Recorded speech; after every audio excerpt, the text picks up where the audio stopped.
A fake gun turned a corner store argument into a deadly police shooting. On January 10th, 2026, Derek Terrell Manigault walked into Jacob's Food Mart in Gastonia, North Carolina, wearing a bright red tracksuit and a red baseball cap. Outside the store, he had already been arguing with another man wearing a black leather jacket and gray pants. At first, it looked like the kind of heated gas station argument people see every day. Loud words, egos rising, one man trying to explain himself, another man refusing to let it go. But then the argument moved inside Jacob's Food Mart. The situation got darker fast. Manigault paced near the entrance, visibly worked up, still focused on the man in the leather jacket. According to the released surveillance video, he repeatedly asked him, "Do you want to lose your life tonight?"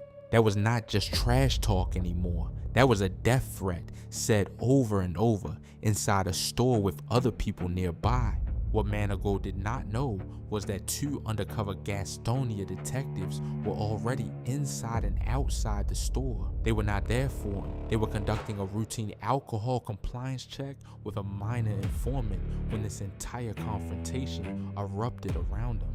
Then came the moment that changed everything. At around the 36-second mark of the confrontation, Manigault reached into the front waistband of his pants and pulled out what appeared to be a black handgun. The gun was later determined to be a plastic replica, but in the moment, nobody in that store had time to know that. It looked real. It came out during a threat, and the man he was arguing with immediately reacted by putting his hands up. Manigault did not immediately point the gun, but he held it at his side in a ready position while still moving. I can't show the full thing right here, so make sure you go to my website to check out the full uncut version in the surveillance archive section. I just said what's up. That's it, nigga. I was being polite, my motherfucking nigga. Straight up. What type of time you on, nigga? Yeah, I'm like that for real. I'm like that for real. Nigga. What's wrong with you? Trying to lose your life tonight. Trying to lose your life tonight. Trying to lose your life tonight, bro. I'm watching something. I bet. Keep it like that, my nigga. Nah, you better leave me the fuck alone. You never fuck with you. Straight up, bro. I ain't the motherfucking one, bro. I promise you. I promise you I ain't gonna be the first time. Yeah, this will be the last time. I promise you I ain't the motherfucking one, nigga. Facts.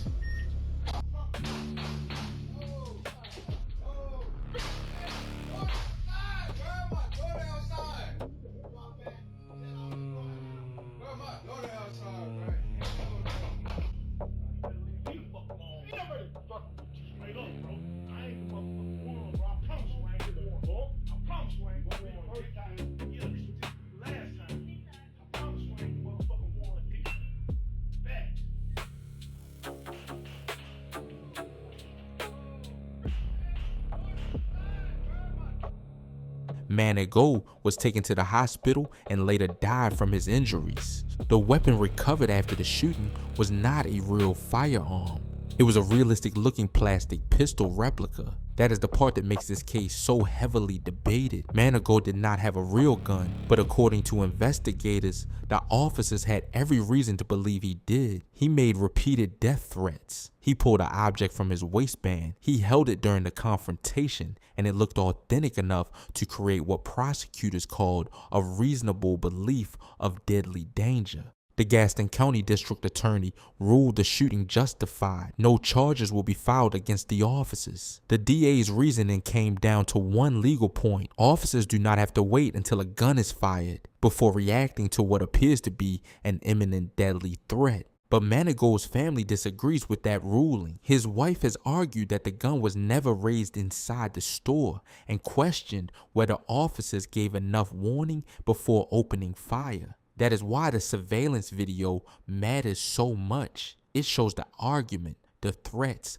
the waistband draw, the man in the leather jacket backing up, the undercover detective firing, and Manigault running out as the final seconds unfold. I can't play the full uncut surveillance video here, but the full version is on toptrendreporttv.com in the surveillance section. That is where you can watch the entire encounter for yourself. and see how fast this went from a verbal dispute to a fatal shooting. Because this case is not just about a fake gun, it is about perception, it is about timing, it is about how one threat, one waistband movement, and one realistic replica created a deadly decision that could not be taken back. A quiet Chicago block turns into a war zone in seconds. The video opens already in chaos with rapid gunfire echoing down the street. A person in a white hooded tracksuit runs into view from the right side, while another person in darker clothing moves near the street, making it clear this is not one isolated shooter. This looks like a full exchange, with people running, ducking, and trying to figure out where the shots are coming from. Within moments, the whole block starts reacting. Several people scramble behind a white van and a large tree, using anything nearby for cover. The shouting gets louder. People are yelling for others to back up, get down, and move away from the street. Nobody seems fully in control. It is pure panic, with everyone trying to survive the next few seconds. As the shooting slows, the scene turns into a frantic retreat. People start yelling, "We gotta go," while others keep watching the street like they expect the gunman to circle back. A silver sedan speeds past the camera, followed by another darker vehicle, and the energy shifts from gunfire to getaway. By the end, the people left on the block are still screaming toward the street, warning the cars not to come back. The danger is mostly gone, but the fear is still sitting there heavy. This was not just a shooting, this was a whole block getting caught in the middle of a running gun battle.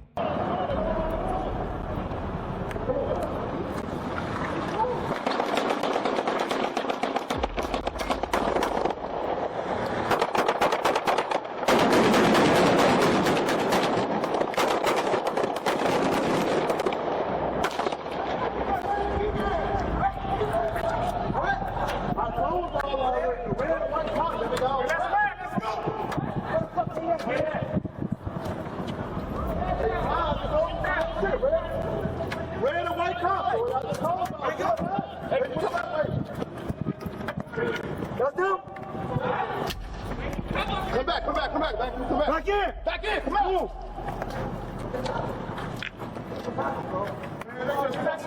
We gotta go. Hey, come on. We gotta go.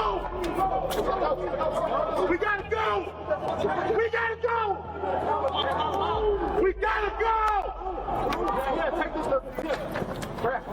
Come on, we go.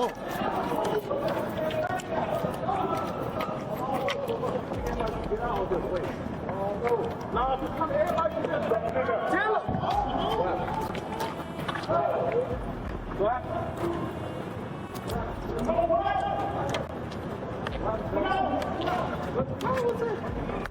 Let Killer do it.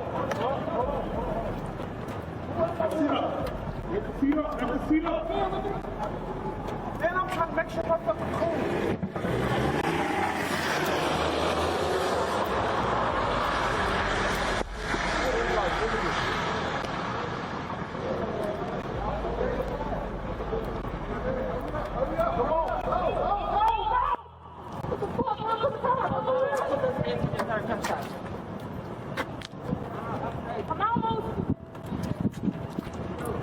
You don't come back. Go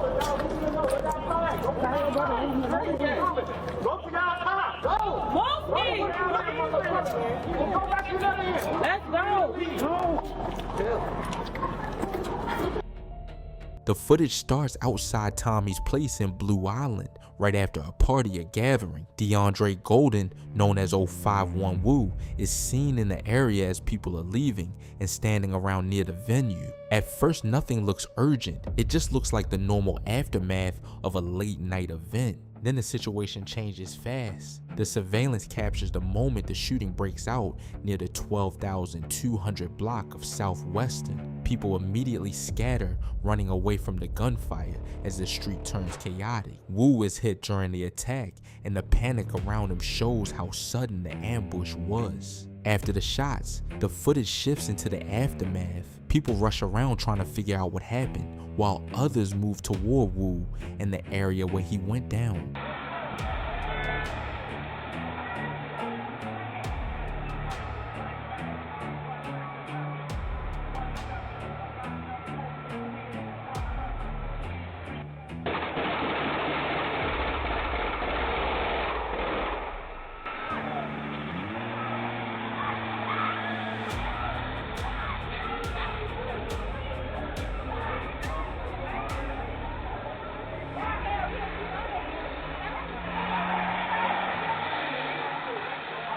The biggest part of this footage is how quickly a regular night outside Tommy's place turned into a targeted killing. The full surveillance footage runs for over 6 minutes, showing the before, during, and aftermath of the shooting. I can't play the entire thing here, but the full uncut version will be on Top Trend Report TV.com in the surveillance section.